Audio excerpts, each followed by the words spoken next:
Hello, everyone, and thank you for joining us for today's Education Transformation 2020 presentation, College Developmental Reading, a lesson on student engagement. My name is Danny Shapiro, and I'm on the marketing team here at Hawks Learning. Our speaker today is Dr. Dana Miller. Dr. Miller received her doctorate in education from Indiana University of Pennsylvania in curriculum instruction and literacy. She also received a master's in education from Mansfield University. She earned a graduate certificate in teaching English to speakers of other languages from the Pennsylvania State University. She also holds curriculum supervision, K-12 media specialist, and K-12 reading specialist certifications. Dr. Miller currently teaches at Delaware County Community College and is an instructional supervisor at Catapult Learning in Philadelphia. We will have a Q&A at the end of today's presentation, so please enter any questions you have into the Q&A as we go, and we'll get to them after the presentation. A reminder that this webinar is being recorded, and we will send all of you the recording once it's processed and ready. And I think that is it for me, so I'm going to hand it over to you, Dr. Miller. Thank you, Danny. Thank you, everyone, for coming.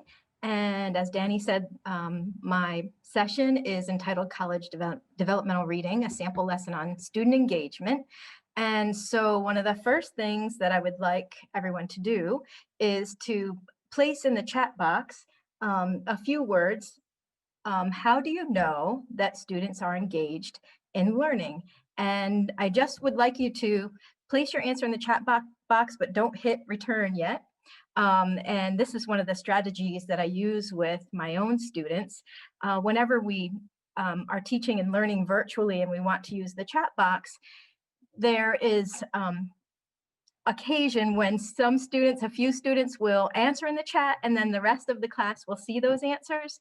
And I find that is somewhat distracting to the others who haven't answered yet. And oftentimes I get a repeat of those same answers from students who may have taken a little bit more time to answer. So often when I use the chat box in my virtual classroom, I ask students to type in the chat box and then wait until I say go, and then hit enter. And that way we see a wider range of answers and some more unique answers. And we also have a little bit more wait time. I give students a little bit more time, and then we see a wider synthesis of answers in the end. So the question again is, in a few words, please write how you know your students are engaged in learning. All right, and go ahead and hit. I'm going to wait for that to populate.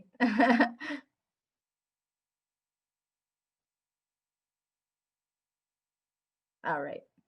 So go ahead and hit return, and we'll look at those answers.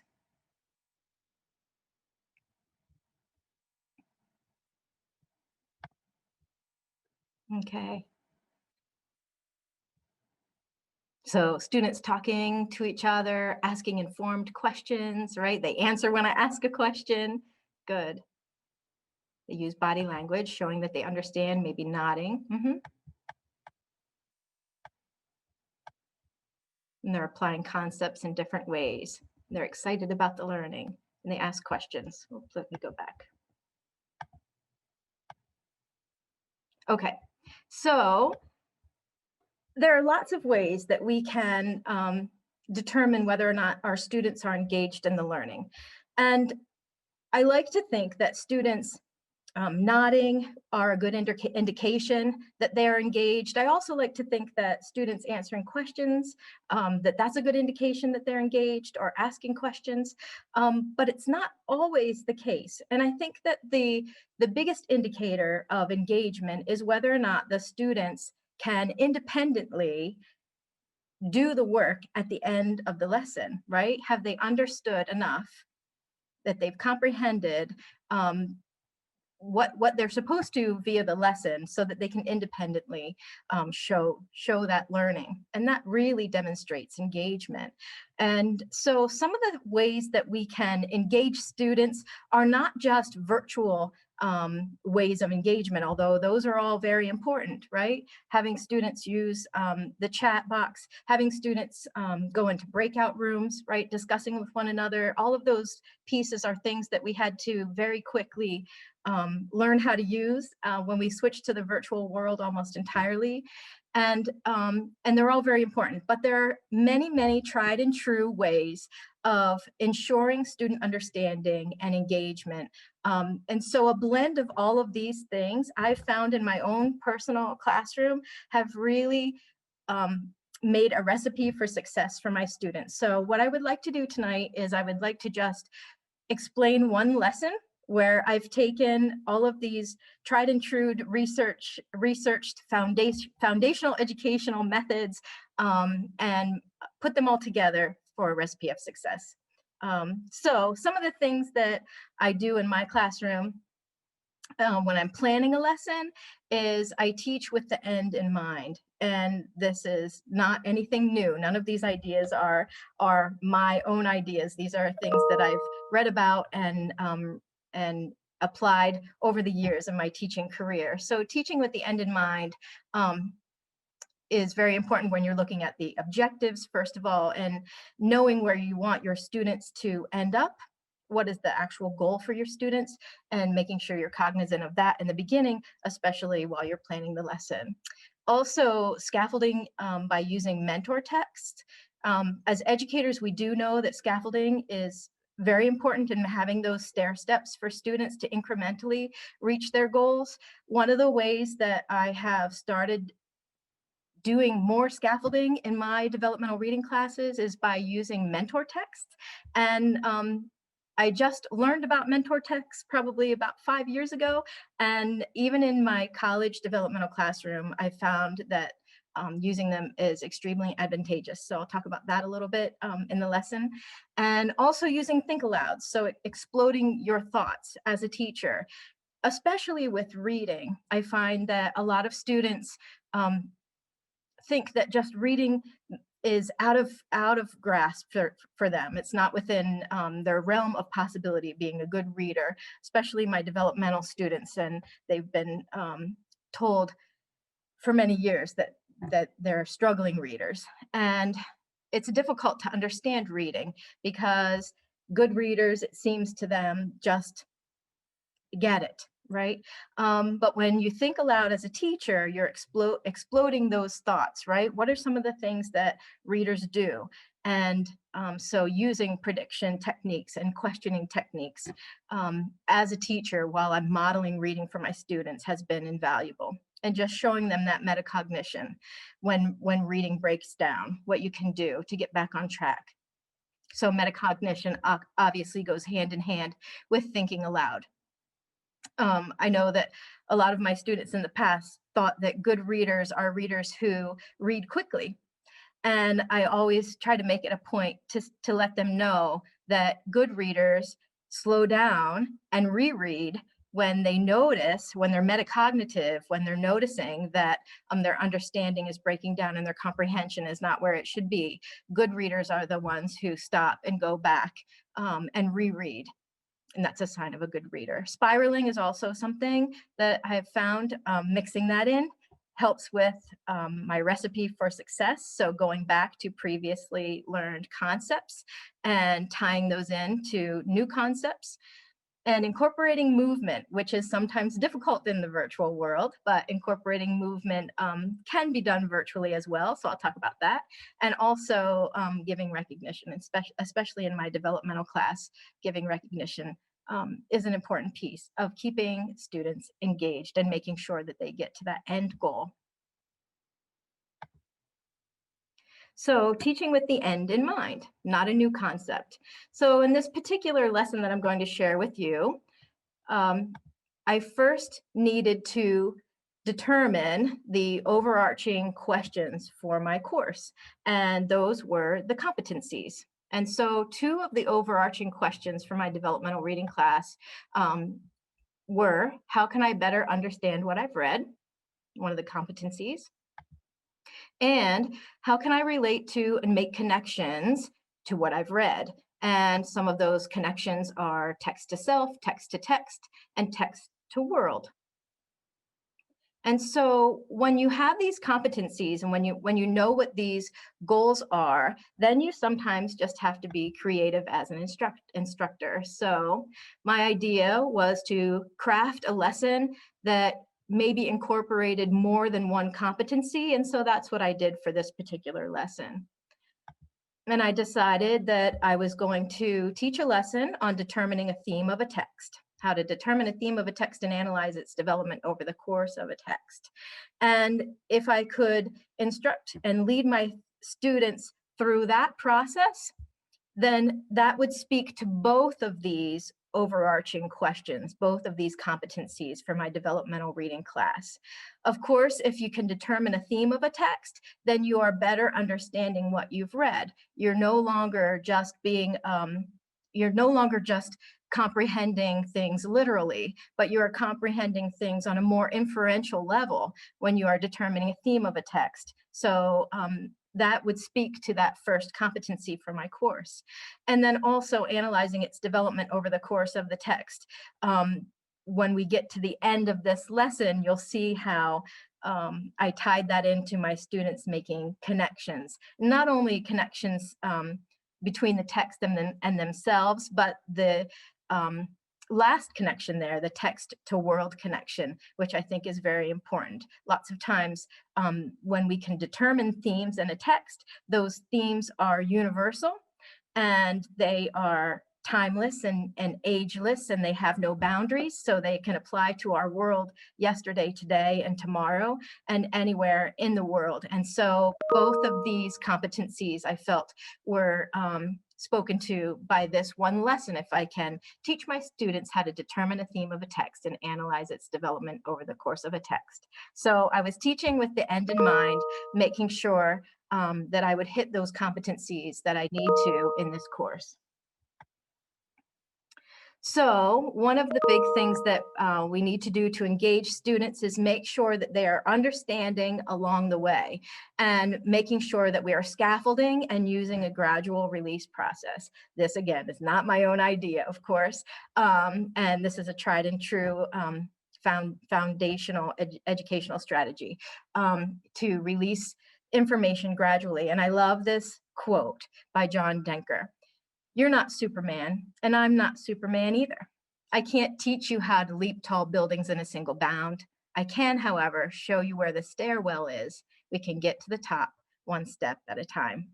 And I love that quote.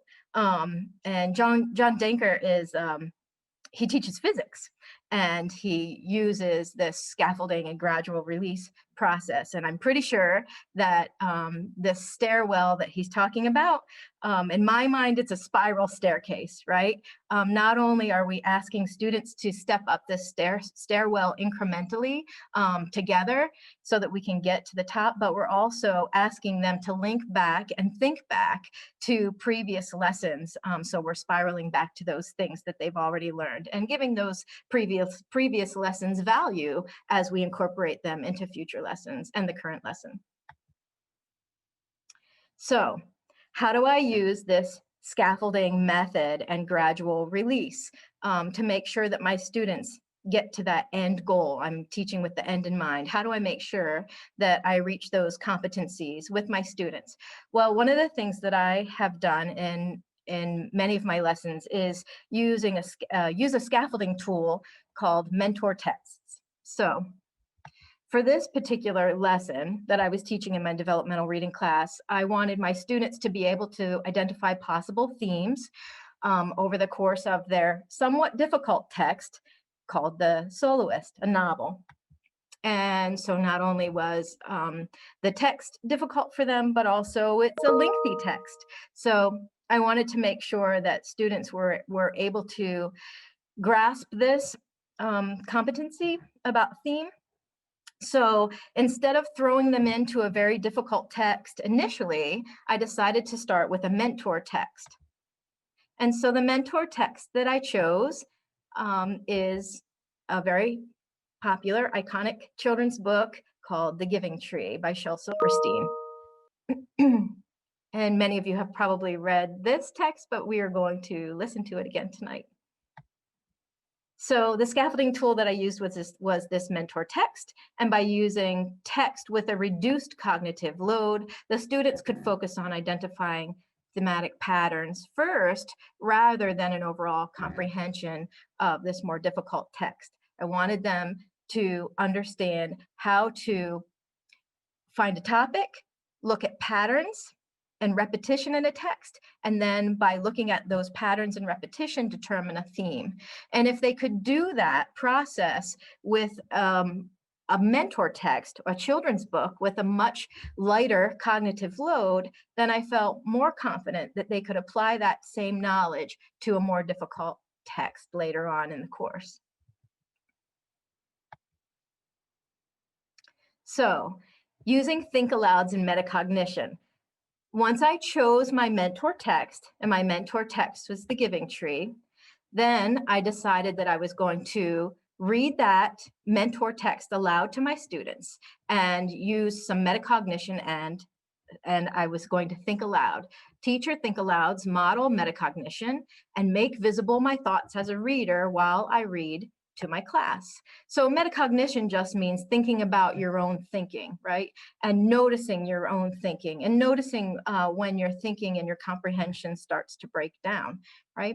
And so thinking aloud can also explode those thoughts for your students and show how sometimes cognition does break down and we need to question things, and we need to maybe go back and rethink some things. And maybe we will predict some things along the way. All of the strategies that good readers use. So the giving tree was what I used for this mentor text. And I thought before I go ahead and give you those think aloud pieces that I use with my students, I thought that I would just play this rendition of the giving tree for you. I think that many of you probably already know that story, but this is good, a good reminder, right? And so some of the things that I talked about then, as I was reading this aloud to my students, some of the think alouds that I gave when I was reading this to my students included the following. Right? Things like, I predict that giving will be a big topic, right? When I looked at the cover with them. Or he keeps asking for more and more. He doesn't seem satisfied. It's interesting to me that the tree calls him boy. And I'm doing all of this and modeling this for my students. The tree keeps giving. The tree's like a mother. I see some repetition in the conflict. Giving and taking seem to be topics here. So all of these were important along the way. All of these think alouds, all of these think aloud pieces were important for me to model for my students so that they could see what I was thinking about as a reader. I'm going to go back and see if I can make this larger here. There we go. Okay. So the think alouds, those were things that I did for my students, modeled that for them. And then once they had that basis, they had this children's book with a very low cognitive load with easy readability, but they had also a children's book that contained very deep themes, right? And themes that are very significant. And another one of the reasons why I chose this particular book is because this book is powerful to me as a person, and especially powerful to me as a mother, and as a mother of a teenage boy who is just going away to college. It's very powerful, and I told my students that. And I think it's important for my students to know that we choose books oftentimes because they speak to us in some way. And I wanted to make sure that they knew that about me and my connection to this particular book. And oftentimes when we develop themes from a piece of literature, that theme might be what the message that the author is trying to tell us, but oftentimes it's woven in with our own experiences too. So the themes that I might take away from this book may be different from the themes that some of my students might take away from this book, because of our experiences in life. So continuing with the teacher modeling and the I do. Once I did the read aloud with the mentor text and did the think aloud, metacognitive think aloud with them, then I modeled for them my detection of patterns across this mentor text. In this case, they were mainly problem solution and conflict resolution patterns. And I hinted at those as I was doing the think aloud, right? I kept saying things like, well, the boy just keeps on taking. The boy just keeps on taking, and the mother just keeps on giving. And so I kind of set them up for these patterns, noting these patterns aloud as I was reading to them. So it wasn't a very big leap for them when I started talking about the patterns at the end. This teacher modeling of patterns led to modeling how to extract the book's themes. If we see this repetition across the course of a text, then we can more easily determine what the theme is. What is it that the author is trying to tell us? So, for example, one of the patterns that I noted for my students and modeled for them was this repetition of the boy taking and the tree giving, and the tree giving to the extent to which the tree could give no more, right? She was just a stump at the end, and she still was happy to see the boy, and she straightened up as tall as she could and said, sit with me, right? And so this led to the determination of several themes, and there are many more, but these were some of the themes that we determined and I modeled for the students. A mother's love is sacrificial. As a mother, we give and give and give because we love our children. Love is unconditional, right? Another universal theme that we can determine from this children's book. Or even that selfishness leads to destruction. And selfishness in this case led to the destruction of the tree, but also led to the boy having nothing left to take. So the destruction for both of them, they both lost in the end because of selfishness. So these could be potential themes from this book.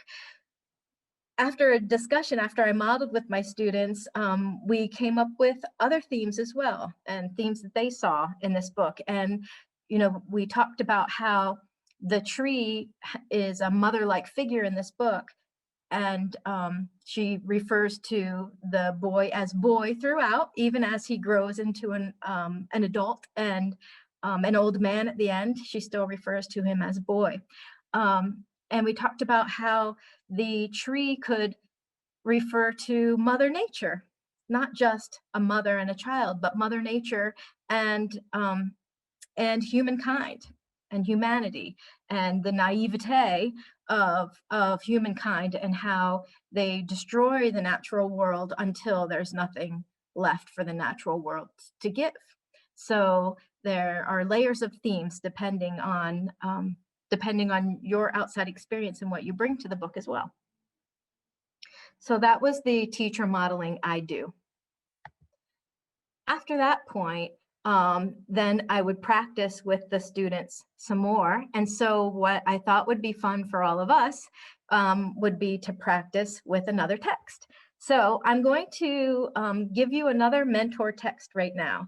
I did not use this one with my students, but I very well could have. And I just wanted to show you another type of mentor text. Mentor texts don't actually have to include writing. And so this next mentor text is a short Pixar short. So it's a video and there are no words, which makes the cognitive load even lighter for students.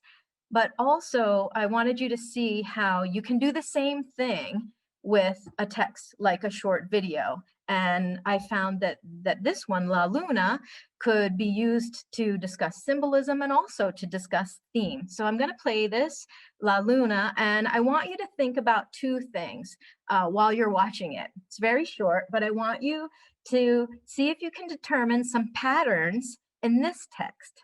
What are some patterns that you see? Some repetition in this particular text, even though it's a video. And then I want you to consider some possible themes for La Luna. Okay, so that's La Luna. And maybe you can see some patterns in that text as well. And hopefully you can see how that can also be a very powerful mentor text if you're teaching students symbolism or if you're teaching students theme. And so what I'd like you to do right now is in the chat, if you could answer that first question for me, we're going to try the same process as before, if possible, where you can type in the chat and then wait till I ask you to click return, and then we can see all the answers together. But what are some patterns that you see in this text? Some patterns, some repetition.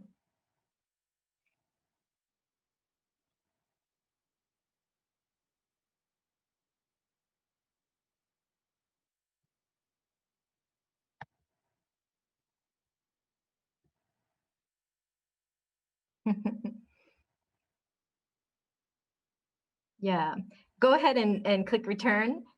We'll see all of those. Thank you. All right, so, and some people are putting in here themes already, and that's okay too. I saw that a lot about parents, right? And parental themes, body language, emulation. Somebody mentioned the hats and the tools, right? So if you see the hats at the beginning, right, they're all wearing the same kind of hat, and we can maybe assume that the boy just received this hat, right, because he is kind of taking this journey to adulthood, right? And so we see these traditions being passed down. We also notice that by the end of the mentor text, by the end of the Pixar short La Luna, that the boy is wearing his hat a different way, right? The father wants him to wear his hat a certain way. The grandfather wants him to wear his hat a certain way. And at the end, the boy wears his hat backwards, right? But they're all wearing the hat, right, that we could assume of adulthood, right? This rite of passage. Also, I saw someone in there write about in the chat the tools, and we see the broom that looks like the grandfather's beard and the broom that looks like the father's mustache, we can assume, and then the boy at the end using his own tool that, if you look closely, the rake kind of resembles his cute little chiclet teeth. All right, so all of these patterns across La Luna, and we can determine some themes with those patterns, within those patterns. And so there are different ways of completing tasks, right? So I'll give you a minute now. Some people already put themes in the chat, but if you would like to compose a theme, right? What do you think might be a possible theme for La Luna? What do you think the author of this La Luna text was trying to teach us? What message was the author trying to send? Some possible themes.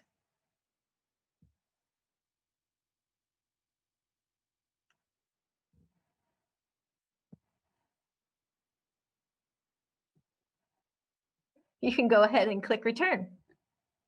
Yeah, each one can teach one. Elders show us their ways, but we must find our own. We are meant to chart our own paths, right? Later generations build on older ones, not just copy them. Yeah, it's okay to do things differently as long as we get the same results. They're doing the same job, right? and together they accomplish the same result with the moon, right?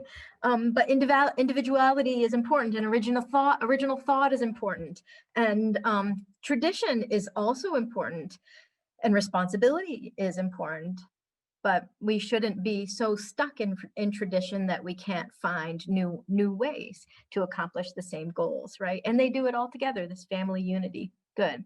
All right. So hopefully you enjoyed that practice with this mentor text. And hopefully you can also see how using these mentor texts can really build a firm foundation for students to then build upon to use more difficult texts, such as a novel, right? And even these short texts, even the children's book and the Pixar short contain many, many themes. So imagine how many themes an entire novel could contain. But this gives them that foundation and that jumping off point. So once I use mentor texts with my students, then I echo back to their prior learning. And this is called spiraling. And spiraling is so important. And the planning, one of the most important things I feel as a teacher is the planning, so that we get all of these things in the correct order. And so when I draw on prior learning and concepts, and I do that in order to move forward with new learning, and that's called spiraling.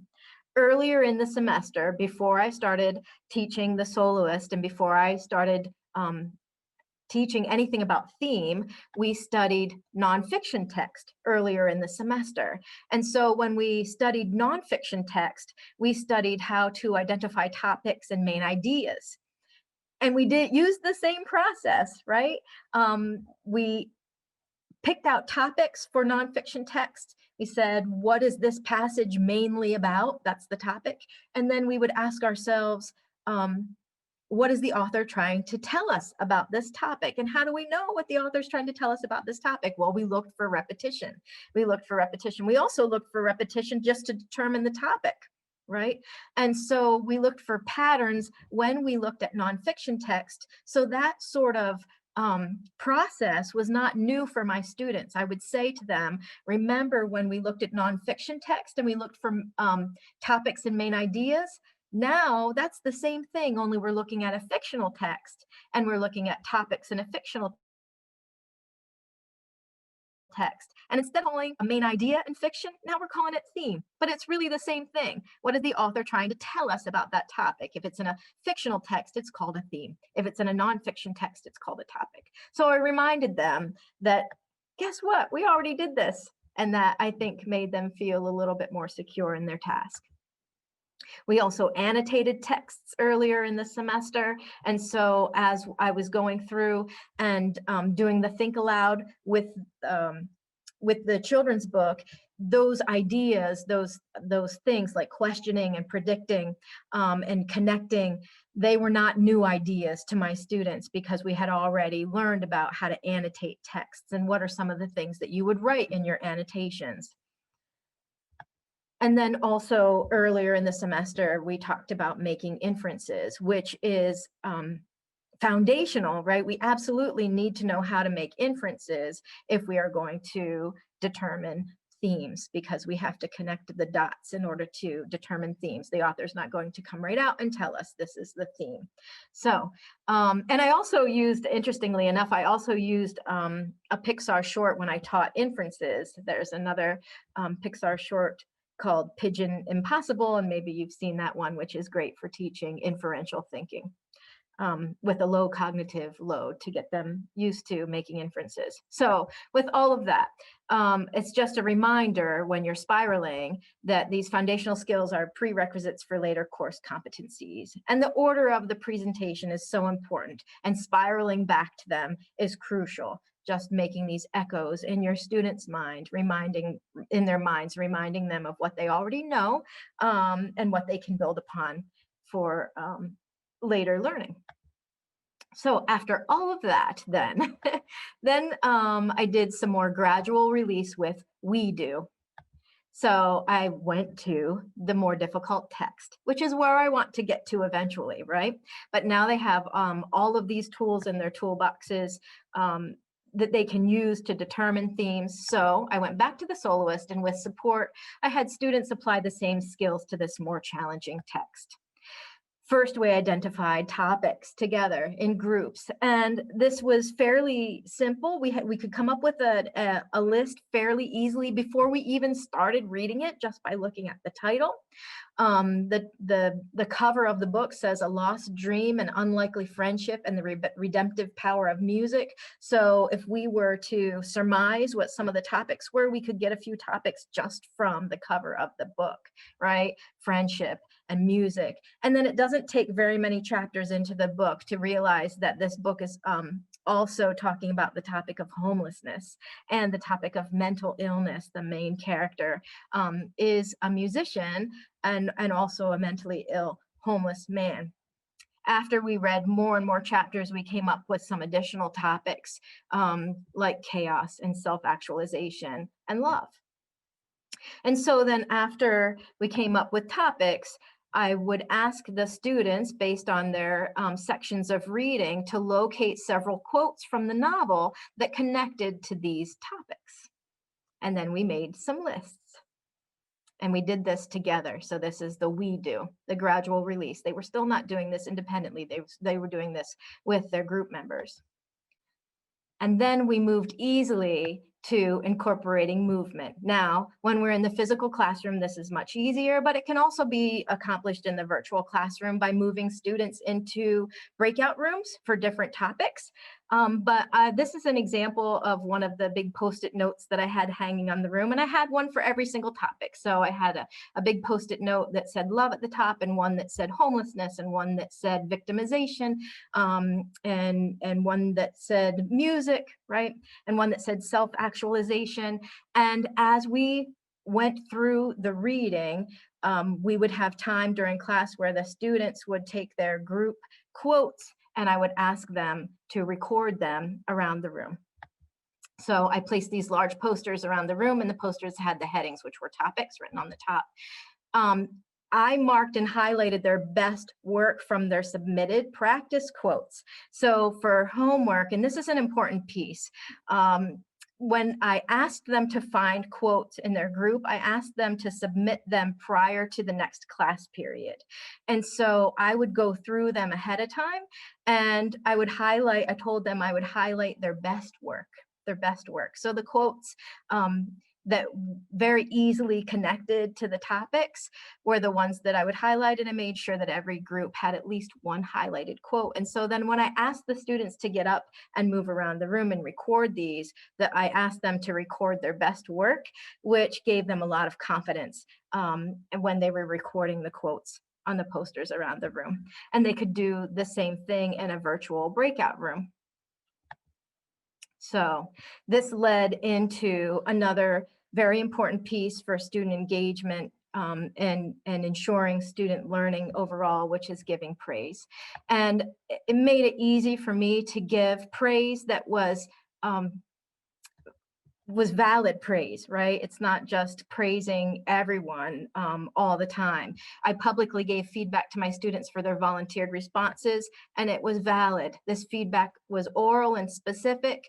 I named group members specifically. I recognized the students in each group by name, and I praised their contributions to the class, because it really was a contribution to the class.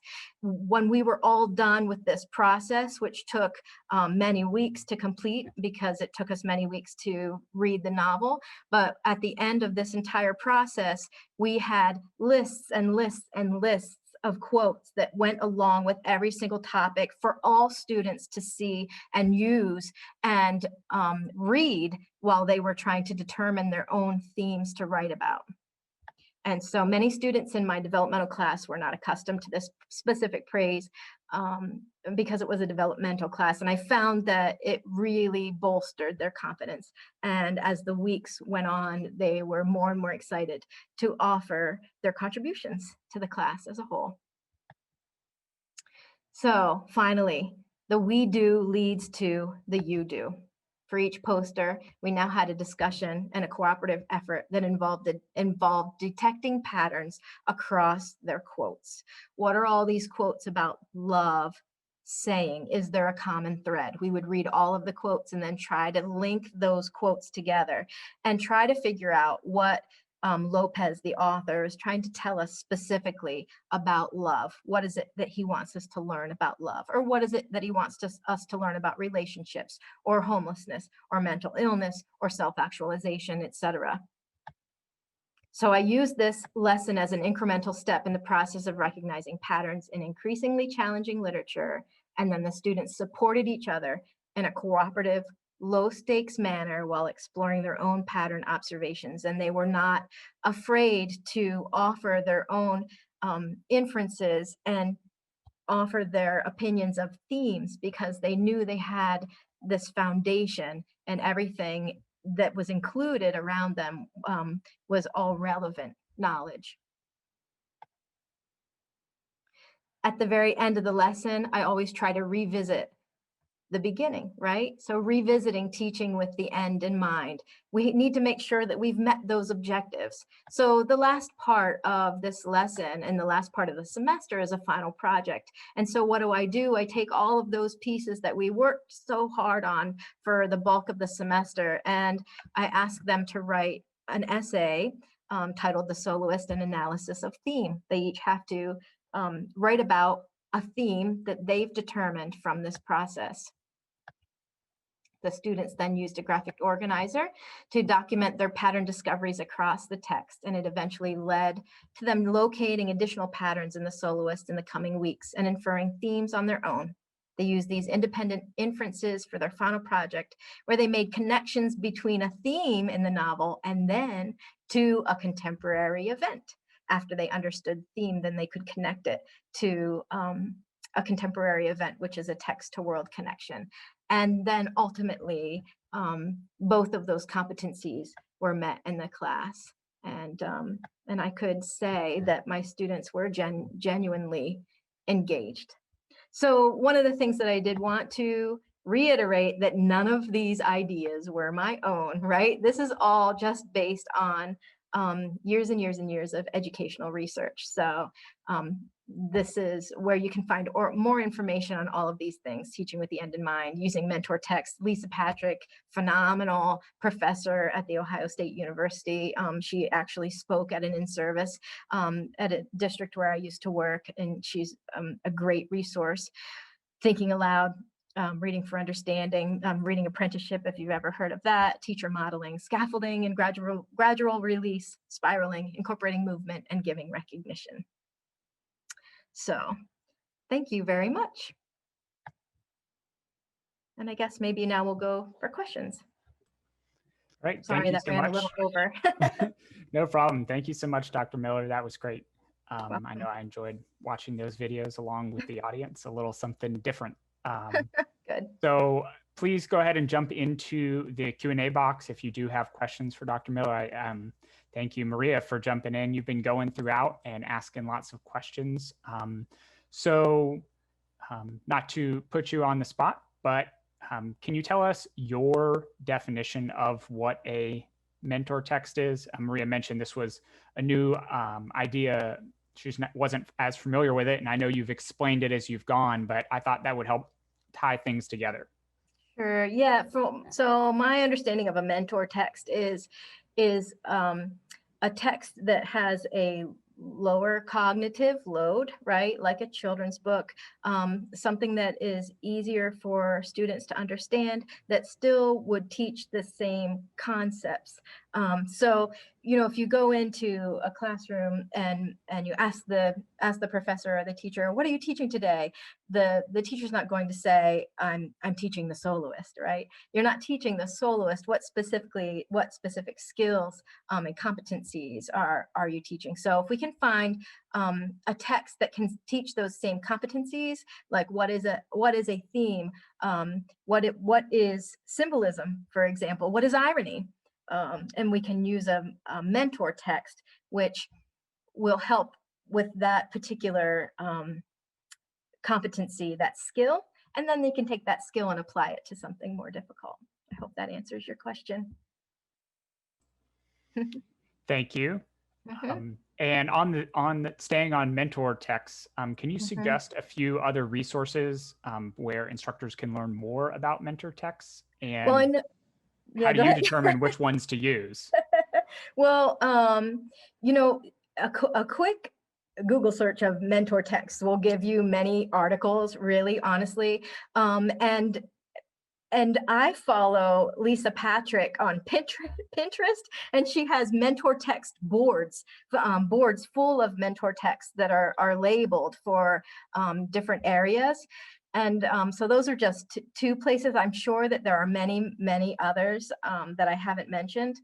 And I think that that many IUs have mentor text collections that they would offer for if you teach in a public school district. But I think that there are lots of things out there, many more than what I've mentioned, and it's kind of just testing out on your own what works. When I was looking for a mentor text to go along with the soloist, honestly, I had the Giving Tree in my possession because I like the book, and I just decided to use it because it was on my bookshelf and it was meaningful to me, and I knew that it had powerful themes, and so that's how I decided to use that one. I think that, you know, if you find a book that speaks to you and also can instruct whatever the competency is, that it's a perfect fit.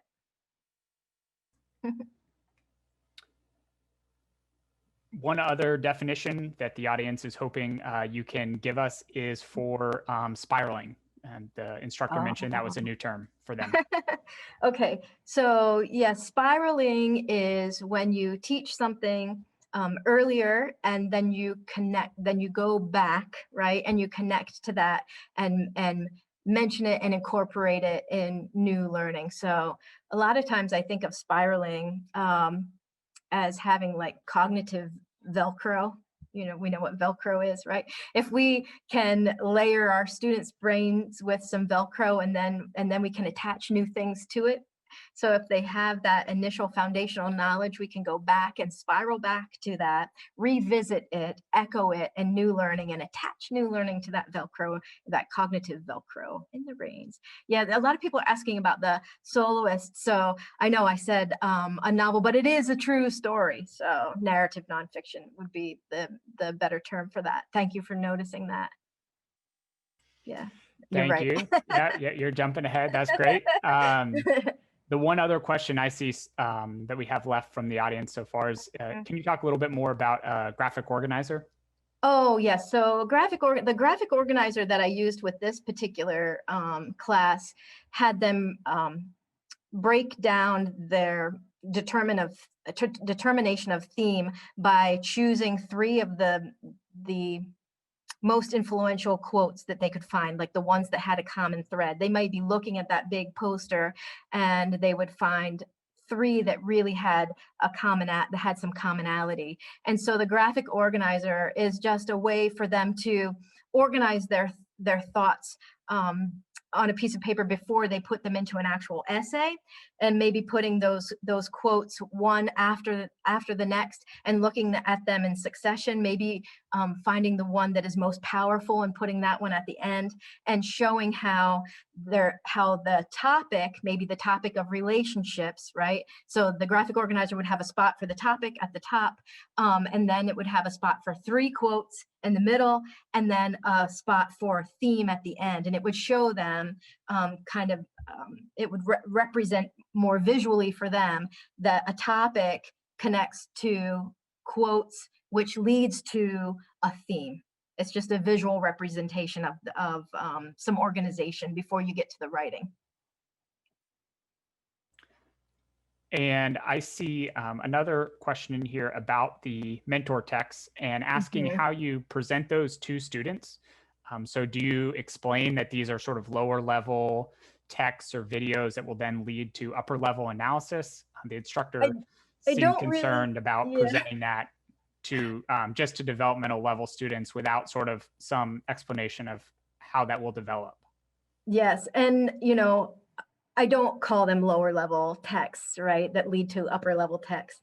I usually introduce it with this is a great book. I can't wait to read it to you. Right? I love this book. And I just want you to listen. I just want you to sit back. We're going to start today. I just want you to listen and I want you to enjoy it. And I allow them just to absorb it and absorb the think aloud. And then I build upon that. And it just kind of organically grows into the next steps. It's very well received. And I must say, not just by developmental students. I've used this across the board, not just with developmental classes, because I find it quite effective. And that no one's been offended yet. So that's good. It sounds like we had one other question relating to the same sort of thing, where the instructor was asking how you've had experience presenting, this is a children's story or young adult story, but it sounds like you're just being excited about it, sharing with them, getting them engaged in the activity, and it doesn't really matter what level it is as long as they're actively participating with it. Right. And even if there is some pushback, which I haven't experienced that, but maybe there is some that they're not expressing verbally to me. I feel that once we get to the end of the process, it's so clear that the themes and what we pull from it are universal, right? They are very adult messages and very relevant, applicable messages to children and adults alike. So. Thank you. I think we have time for one last question. So I appreciate our audience being so involved. Claudia asks, how much time do you spend with a mentor text before getting on to the actual text? Oh, not that much really, because it doesn't take that much time. It doesn't take that much time to read and present a mentor text, right? I presented 2 tonight. Within this hour, I presented 2 and discussed 2. So you really don't have to spend a whole lot of time with the mentor text, as long as it's organized and laid out well, right? That if I explode my thoughts and I show that pattern that I'm making in my brain and make that relevant and they're cognizant of that clearly, then I don't have to spend too much time with that before I go on to the core text. Okay, well, Dr. Miller, thank you again for the presentation tonight. Thank you to our audience for participating in the activities as we went, for all the questions at the end. Again, we did record this and we'll share that with you. We'll also share the slides with you as well if you want to go back and pull anything from there for your own classroom. If you have questions, please feel free to email us at marketing@hawkslearning.com. And I hope everyone has a great rest of their night. Yeah. Thank you so much, everyone. Take care. Bye-bye.